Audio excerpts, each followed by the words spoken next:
A stranger just grabbed my shoulder and called me sis. I froze, because I don't have a brother.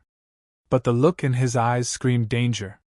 If I didn't play along right then, my entire life would be destroyed in the next 5 minutes. What happened next exposed lies, betrayal, fake arrests, a hidden murder, and a revenge so perfect it still shocks millions. Stick with me, because this true story has more twists than any movie, and the ending will leave you speechless. Hit that subscribe button right now, because you do not want to miss what's coming. His hand gently touched my shoulder before I could walk away. There you are, sis. Mom's been calling you, he said loudly. I froze. I had no idea who this man was. I didn't have a brother. But something in his eyes, urgent, protective, almost desperate, made me play along. Oh, sorry. I didn't hear my phone, I stammered. That stranger just saved my life, and I didn't even know it yet. What happened next turned my entire world upside down in ways I could never have imagined. And trust me, the biggest shock is still coming. My name is Lillian, and 6 months ago, I was just trying to survive. I worked at Grandeur Cafe, one of those fancy coffee shops where a single cappuccino costs more than my hourly wage. Crystal chandeliers hung from the ceiling. Marble tables gleamed under soft lighting. And every cup was served on fine china. The customers wore designer clothes and talked about business deals worth millions while I refilled their coffee and cleaned up their messes. I'd been working there for 8 months, putting myself through night school and sending money home to my sick mother. It wasn't glamorous, but it was honest work, and I was proud of it. But 3 customers made my life absolute hell. Vanessa, Brandon, and Cassandra. They came in almost every day, always sitting at table 7 by the window. Vanessa was the daughter of some real estate mogul. Brandon's father was a big politician, and Cassandra came from one of those old money families that controlled half the city. They were around my age, maybe a year or 2 younger, but they treated me like I was nothing. They'd snap their fingers to get my attention, complain about imaginary problems with their orders, and never, not once, left a tip. Sometimes they'd knock over their drinks on purpose just to watch me clean it up while they laughed. I endured it because I needed the job. My mother's medical bills were piling up, and my younger sister was counting on me to help with her college tuition. I swallowed my pride every single day and smiled through their cruelty. Then came that Tuesday afternoon that changed everything. There was another regular customer who always sat alone at table 12. He'd been coming in for weeks, always ordering the same thing, black coffee and whatever pastry we recommended. He was different from the others, polite, quiet. He'd actually look me in the eye when he said thank you. And sometimes he'd ask how my day was going, like he genuinely cared. His name was Christopher, at least that's what was written on his coffee cup. He usually worked on his laptop, earbuds in, completely focused. That Tuesday, I was serving Vanessa's table when I noticed Christopher didn't have his earbuds in. He was just sitting there, coffee untouched, staring at his laptop screen. But something about his posture seemed tense. Honestly, I'm so bored, Vanessa announced loudly, examining her manicured nails. We should do something fun. Like what? Cassandra asked, sipping her overpriced latte. Vanessa's eyes landed on me as I cleared their table, and a cruel smile spread across her face. Let's get the poor little waitress fired. My hand froze on the plate I was holding. Brandon laughed. How? Easy, Vanessa said, pulling something from her purse. Even from where I stood, I could see the glint of gold, an expensive bracelet. We plant this in her apron, claim it was stolen, and call the manager. With her background, who's going to believe her over us? My blood ran cold. This wasn't just bullying anymore. This was criminal. This could destroy my entire life. That's brilliant, Cassandra giggled. When should we do it? When she comes back with the check, Vanessa said. I'll create a distraction. Brandon can slip it in her pocket. I couldn't breathe. I couldn't think. I turned to walk away, maybe warn my manager or call the police, but my legs felt like lead. That's when Christopher appeared beside me. There you are, sis, he said loudly, his hand on my shoulder. Mom's been trying to call you. It's about Dad. We need to go to the hospital right now. I stared at him in complete confusion. His brown eyes were intense, pleading with me to understand something I couldn't quite grasp. What? I stammered. Your phone's been off. He continued, his voice urgent but kind. Come on, I'll drive you. We need to hurry. Something clicked. The way he glanced briefly at Vanessa's table. The protective stance, the desperation in his voice. He'd heard them. He was trying to get me out of there. Oh my God! I played along, my voice shaking, which wasn't hard because I was genuinely terrified. Yes, okay, let me just... No time, Christopher said. I'll explain to your manager. Family emergency. He guided me toward the back, past the confused looks of other staff members, past my manager who started to protest until Christopher said something to him quietly. The next thing I knew, we were outside in the parking lot, and I was shaking so hard I could barely stand. Breathe, Christopher said gently. You're safe now. Just breathe. Who are you? I gasped. What just happened? He pulled out his phone and played a recording. My heart sank as I heard every word of Vanessa's plan crystal clear. I was sitting close enough to hear everything, he explained. I record all my table meetings for work, and I forgot to turn it off. Lucky for you, I guess. They were going to frame you for theft. Tears started streaming down my face. This wasn't the first time Vanessa's group had targeted me, but this was different. This was malicious. This was criminal. Why would they do this?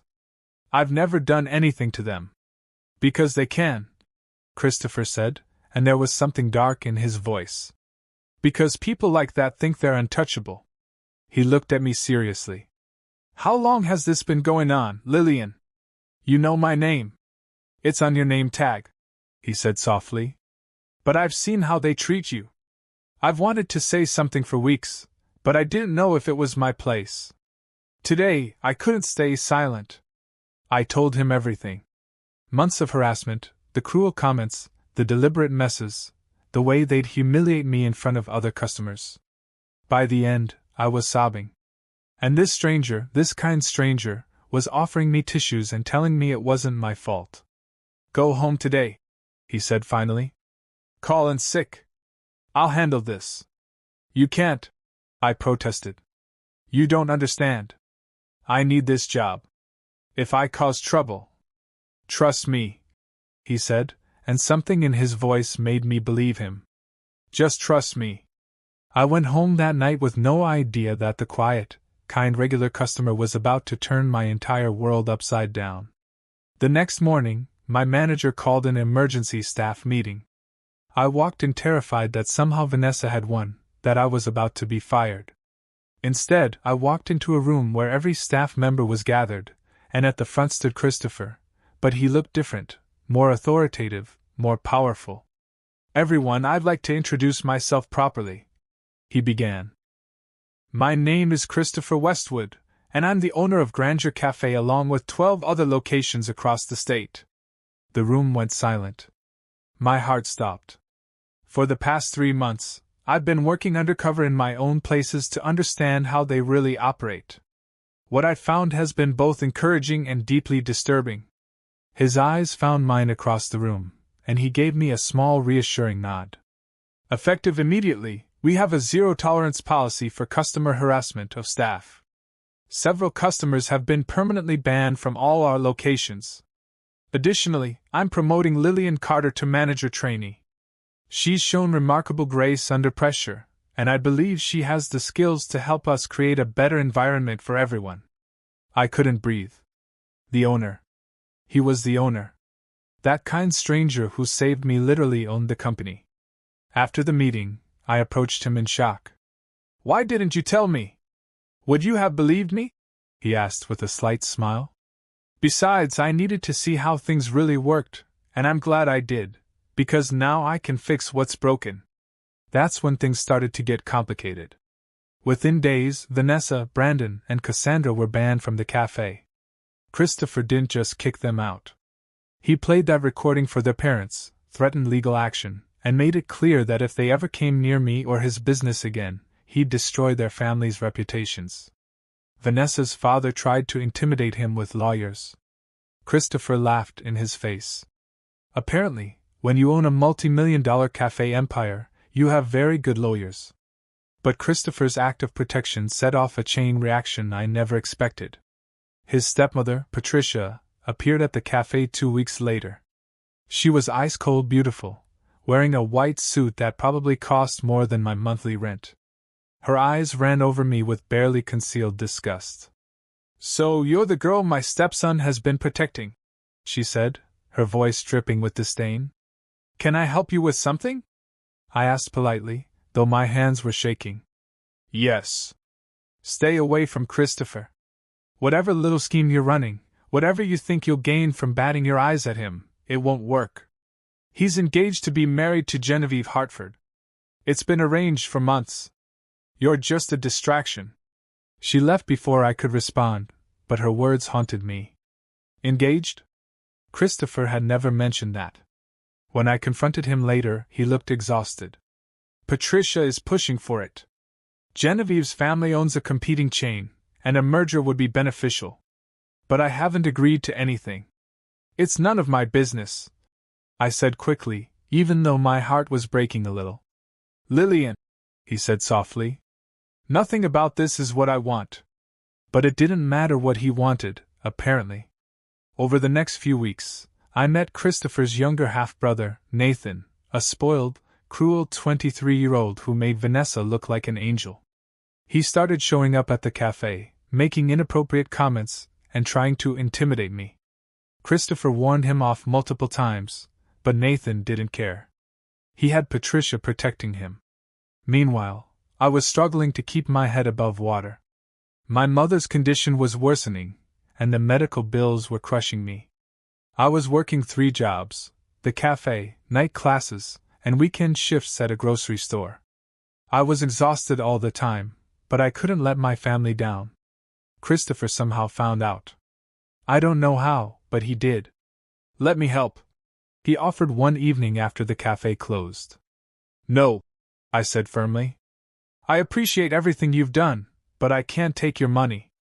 That's not who I am. It's not charity, Lillian. It's no," I repeated. "Please, I need to do this myself." The hurt in his eyes killed me, but I couldn't become the gold digger Patricia accused me of being. Then Patricia played her trump card. She announced Christopher's engagement to Genevieve at a company gala I was required to attend as new management.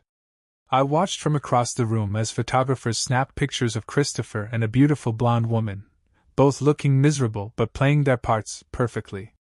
I left early, crying in the bathroom, feeling stupid for ever thinking someone like Christopher could actually care about someone like me. But here's the twist I didn't see coming. Genevieve showed up at my apartment 2 days later. "We need to talk," she said. Turns out, Genevieve didn't want to marry Christopher any more than he wanted to marry her. She was in love with someone else, and the engagement was her father's idea. She'd been watching Christopher watch me for weeks. "He's in love with you," she said simply. "And honestly, I'm relieved. Maybe we can help each other get out of this mess." We formed an unlikely alliance. Genevieve would buy us time while Christopher and I figured out how to navigate Patricia's schemes. But Patricia wasn't done with me yet. One night, I was closing the cafe alone. Nathan showed up drunk, pounding on the door. Against my better judgment, I let him in, planning to call security. That was my mistake. He cornered me in the storage room, his hands grabbing at me, his breath reeking of alcohol. I fought back, screaming, but he was stronger. I was terrified, certain this was how my story would end. Then the door burst open, and Christopher was there. What happened next was brutal.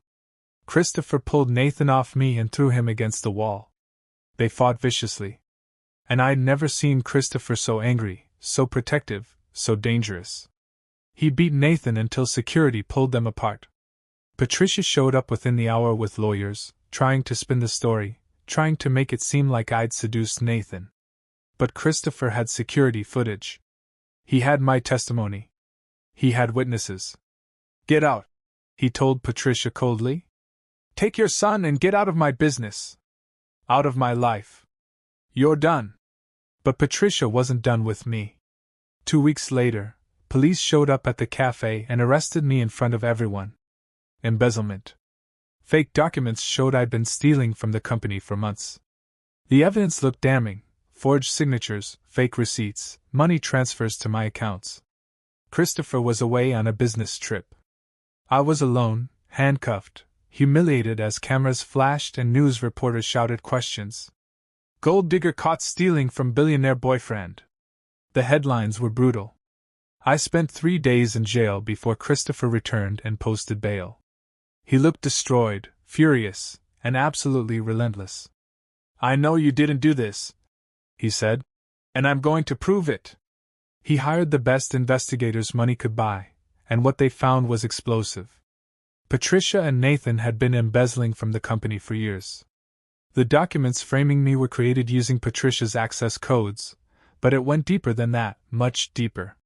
Christopher's mother, Patricia's predecessor, had died 5 years ago. The official cause was a heart attack.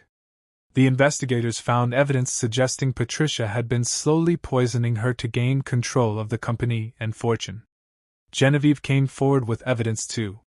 Patricia had tried to blackmail her family, had been running schemes for years. Other victims started coming forward: business partners Patricia had destroyed, employees she'd ruined. The house of cards was falling, and I had a front row seat. The trial was a media sensation. Every day, new evidence emerged. Every day, Patricia's empire crumbled a little more. Vanessa's father lost major business deals when his association with Patricia came to light. Brandon's father faced a political scandal. All the people who'd protected bullies and criminals were finally facing consequences. I testified about Nathan's assault. Other women came forward with similar stories about him. Christopher testified about his mother, about the years of Patricia's manipulation and cruelty. The jury deliberated for 6 hours. Guilty on all counts. Patricia was sentenced to 15 years in prison. Nathan faced multiple criminal charges. Their accomplices were exposed, their reputations destroyed, their fortunes seized. I stood outside the courthouse, cameras flashing, reporters shouting questions, and I felt something I hadn't felt in months: safe. Christopher found me in the crowd. And without caring about the cameras or the reporters or the spectacle, he pulled me into his arms. "It's over," he whispered. "It's finally over." The next 3 months were a blur of healing and rebuilding.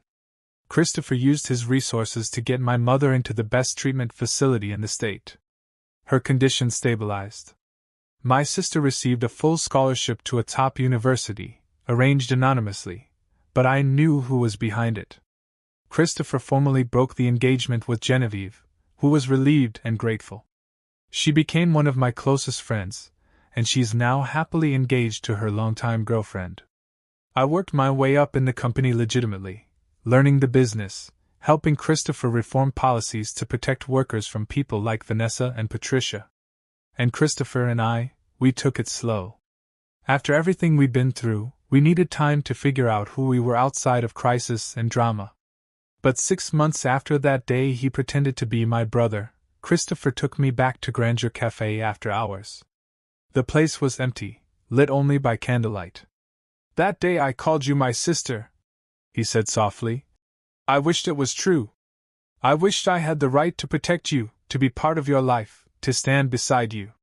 He got down on one knee, and my heart stopped. "Now I'm asking for the right to be something more.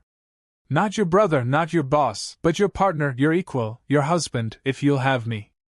I said yes through tears and laughter and overwhelming joy. Today, I'm the Chief Operating Officer of Westwood Cafe Corporation. We've opened a foundation for working women facing harassment and financial hardship. We've changed industry standards for how service workers are treated. Christopher's father, who'd been traveling during all the drama, came home and welcomed me into the family with open arms. The cafe where Christopher and I met has been renamed Grace's Place, after his mother. Every day I walk through those doors and remember the scared girl who was just trying to survive. Every day I'm grateful for the stranger who pretended to be my brother and ended up becoming the love of my life. Patricia is in prison. Nathan is facing his consequences. Vanessa, Brandon, and Cassandra, let's just say their reputations never recovered. But this story isn't really about revenge, even though that part was satisfying. It's about standing up to bullies. It's about trusting your instincts when someone offers help. It's about how one act of courage, Christopher's decision to speak up instead of staying silent, can change everything. That stranger who touched my shoulder and said, "There you are, sis," saved my life. And then he became my family, my partner, my everything. Sometimes the person who rescues you is exactly the person you needed all along. You just have to be brave enough to let them in. If this story moved you, hit that like button and share it with someone who needs to hear it today. Maybe they're being bullied at work. Maybe they're struggling to survive. Maybe they need to know that things can get better, that justice can prevail, that love can emerge from the darkest circumstances. Subscribe for more true stories about courage, love, and karma coming back around. Drop a comment and tell me, what was the most satisfying moment for you? Was it Patricia's arrest? Christopher's proposal? Or that moment when he first said, "There you are, sis"? I read every single comment. And remember this, your current struggle might be the beginning of your greatest success story. The person sitting quietly at table 12 might be your guardian angel. The brother who saves you might become the love of your life. Never give up. Stand up to bullies. Trust your instincts. And believe that somewhere out there, someone is rooting for you. See you in the next video. This is Lillian signing off.